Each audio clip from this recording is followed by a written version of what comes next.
Assalamualaikum warahmatullahi wabarakatuh. Salam sejahtera bagi kita semua. Perkenalkan, saya Indrian Pratami dengan NIM 2105071071 dari Program Studi Perbankan dan Keuangan Politeknik Negeri Medan. Pada kesempatan yang berbahagia ini, saya akan memaparkan materi tentang siklus akuntansi perusahaan dagang dalam rangka memenuhi tugas mata kuliah akuntansi jasa dan dagang yang diampu oleh Ibu Rina Walmiati Mardi SE MSI AK. Baik, kalau begitu langsung saja saya mulai. Akuntansi perusahaan dagang. Apakah kalian tahu apa itu perusahaan dagang? Perusahaan dagang adalah perusahaan yang kegiatan utamanya membeli, menyimpan, dan menjual kembali barang dagang tanpa memberikan nilai tambah. Nilai tambah di sini maksudnya mengolah kembali atau mengubah bentuk sifat barang sehingga mempunyai nilai jual yang tinggi. Sederhananya, perusahaan dagang adalah perusahaan yang membeli dagang, kemudian menjualnya kembali tanpa mengubah produknya. Karakteristik dan ciri perusahaan dagang. 3 karakteristik khas perusahaan dagang. Yang pertama, kegiatannya membeli barang, menyimpan, dan menjual kembali. Yang kedua, tidak ada proses produksi terhadap barang yang dijual. Yang ketiga, keuntungan diperoleh dari penjualan.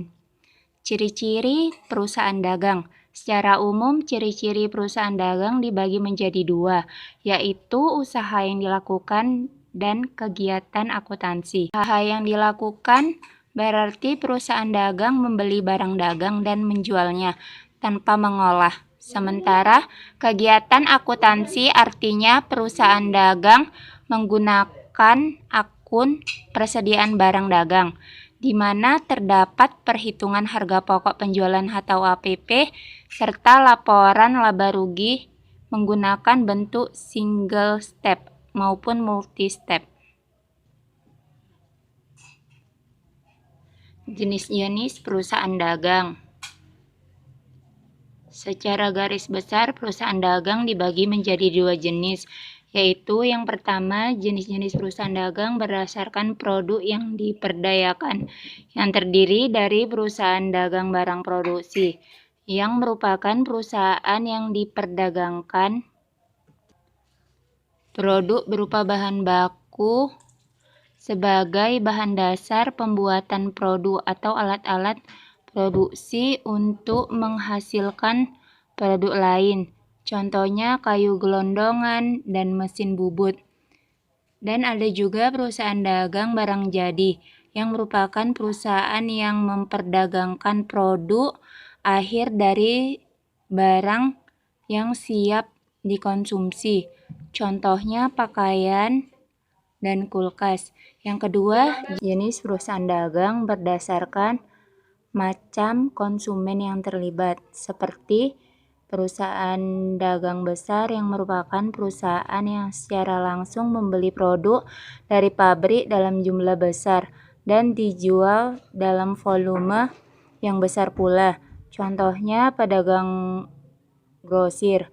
Selanjutnya ada perusahaan dagang perantara yang merupakan perusahaan yang membeli dalam partai besar untuk dijual kembali ke pengecer dalam jumlah sedang. Contohnya pedagang subgrosir.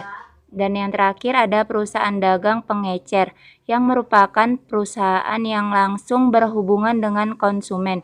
Konsumen dapat membeli secara eceran atau produk yang ditawarkan.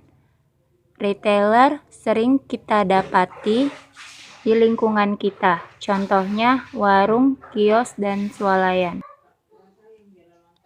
Akun-akun yang lazim dalam perusahaan dagang.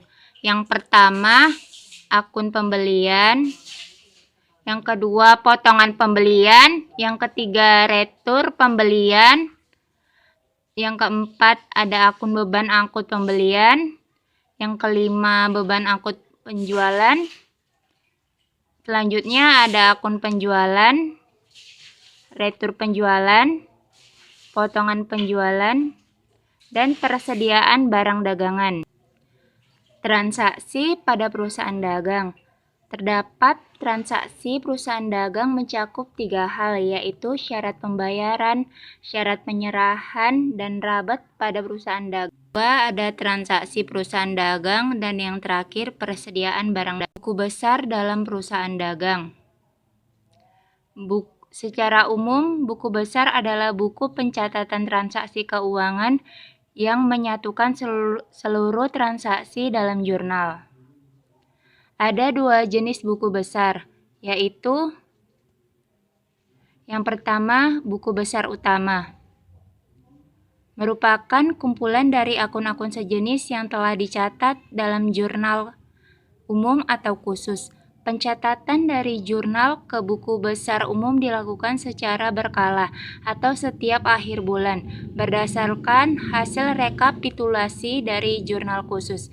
Yang kedua, ada buku besar pembantu, yaitu buku besar yang berisi rincian dari akun-akun tertentu yang ada dalam buku besar. Yang khusus mencatat perincian piutang usaha dan utang usaha yang berfungsi untuk memberi informasi yang lebih detail. Salah satu hal yang membedakan perusahaan jasa dengan perusahaan dagang yaitu terletak pada jurnalnya. Pada perusahaan jasa hanya menggunakan satu jurnal, yaitu jurnal umum, karena kegiatannya hanya menghasilkan jasa. Di perusahaan ini tidak memiliki persediaan barang. Jika ada persediaan, hanya berupa bahan habis pakai untuk menghasilkan jasa. Sementara pada perusahaan dagang, mereka akan menggunakan jurnal khusus untuk mencatat seluruh transaksi yang terjadi. Adapun jurnal khusus yang digunakan adalah sebagai berikut, yaitu ada jurnal pembelian, penjualan, pengeluaran kas, dan penerimaan kas. Pada perusahaan dagang dimungkinkan untuk menggunakan jurnal yang disebut jurnal khusus dikarenakan penggunaan jurnal ini dapat menghemat waktu, mempermudah pembagian pekerjaan, memudahkan pemindah bukuan atau posting, serta menghemat biaya. Setelah melakukan pencatatan ke dalam jurnal khusus, maka tahap selanjutnya kita memposting ke buku besar. Dan tahap selanjutnya ke neraca saldo, dan yang terakhir kertas kerja. Dan di pembahasan saya yang terakhir, saya akan membahas tentang siklus akuntansi perusahaan dagang. Identifikasi transaksi jurnal. Tahap pertama yang dilakukan dalam siklus akuntansi perusahaan dagang adalah mengidentifikasi semua transaksi perusahaan dan melibatkan semua akun. Contoh transaksi perusahaan dagang adalah transaksi penjualan barang dagang yang dilakukan antara perusahaan selaku produsen kepada konsumen. Dari aktivitas ini, perusahaan menerima keuntungan dari setiap barang yang dibayar konsumen. Transaksi jual beli ini dapat diidentifikasi sebagai transaksi penjualan secara tunai. Yang kedua, penyusunan jurnal khusus. Pada perusahaan dagang besar, jurnal transaksi biasanya dibagi menjadi jurnal umum dan jurnal khusus. Jurnal umum digunakan bila jumlah transaksi perusahaan hanya sedikit, sementara jurnal khusus digunakan dalam perusahaan besar untuk mengelompokkan transaksi tertentu. Karena siklus akuntansi perusahaan dagang besar lebih rumit, maka penggunaan jurnal khusus ini ditujukan untuk mengefisiensikan waktu, biaya, dan tenaga. Selanjutnya, penyusunan buku besar pembantu. Tahap selanjutnya dalam siklus akuntansi perusahaan dagang adalah penyusunan buku besar pembantu. Buku besar pembantu ini disusun untuk mencatat satu data akun secara rinci yang kemudian digunakan sebagai acuan dalam penyusunan neraca saldo perusahaan dagang. Contoh akunnya adalah akun piutang dan akun utang perusahaan dagang. Tahap selanjutnya, pencatatan di buku besar. Setelah menyusun buku besar pembantu, perusahaan dagang akan memindahkan data dari jurnal umum dan jurnal khusus dalam buku besar. Data dalam buku besar ini berfungsi sebagai sumber informasi pembuatan dokumen selanjutnya. Siklus ini sering juga disebut sebagai posting ke buku besar.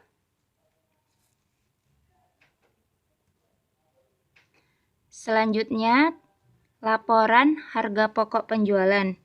Jika sebuah perusahaan dagang menggunakan metode pencatatan secara fisik, harga pokok barang yang terjual dapat ditentukan saat terjadi proses transaksi penjualan.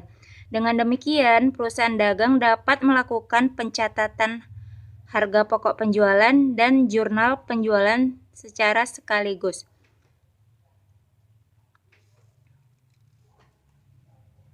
Tahapan selanjutnya yaitu pencatatan neraca saldo. Hal yang paling penting untuk diperhatikan dalam pencatatan neraca saldo ini adalah posisi debit dan kredit harus balance. Bila tidak seimbang berarti ada kesalahan saat mencatat di buku besar. Tahapan selanjutnya yaitu penyusunan jurnal penyesuaian. Setelah melakukan pencatatan di neraca saldo, perusahaan dagang akan membuat penyusunan jurnal penyesuaian. Jurnal penyesuaian dibuat bila ada transaksi yang mempengaruhi akun perusahaan dagang dan menimbulkan akun baru, seperti sewa ruko yang sudah jatuh tempo. Tahapan selanjutnya adalah penyesuaian neraca saldo. Pada siklus akuntansi perusahaan dagang, setelah membuat penyesuaian neraca saldo, perusahaan dagang akan memiliki dokumen baru yang disebut neraca saldo setelah penyesuaian. Selanjutnya, menyusun laporan keuangan. Perusahaan dagang kemudian akan membuat laporan keuangan untuk memudahkan pencarian informasi keuangan perusahaan, seperti modal perusahaan, keadaan harta perusahaan, dan utang perusahaan. Tahapan selanjutnya yaitu penyusunan jurnal penutup. Jika laporan keuangan sudah selesai disusun, perusahaan dagang akan melakukan penyusunan jurnal penutup dari akun-akun yang ada dalam laporan laba rugi, yaitu akun pendapatan dan biaya. Tahapan selanjutnya neraca saldo setelah penutupan. Dalam tahap ini, bila ada data akun-akun yang berubah, maka akan dilakukan pencatatan ulang akun-akun yang berubah tersebut. Dan yang terakhir, penyusunan jurnal pembali. Penyusunan jurnal pembali hanya dilakukan bila ada kondisi tertentu yang mengharuskan perusahaan dagang mencatat akun tertentu. Misalnya bila ada transaksi pendapatan yang diterima di muka, atau bila ada transaksi biaya yang dibiayai di muka atau piutang. Demikianlah pemaparan materi yang dapat saya sampaikan. Kurang dan lebihnya saya mohon maaf, dan semoga video saya ini bermanfaat. Wassalamualaikum warahmatullahi wabarakatuh.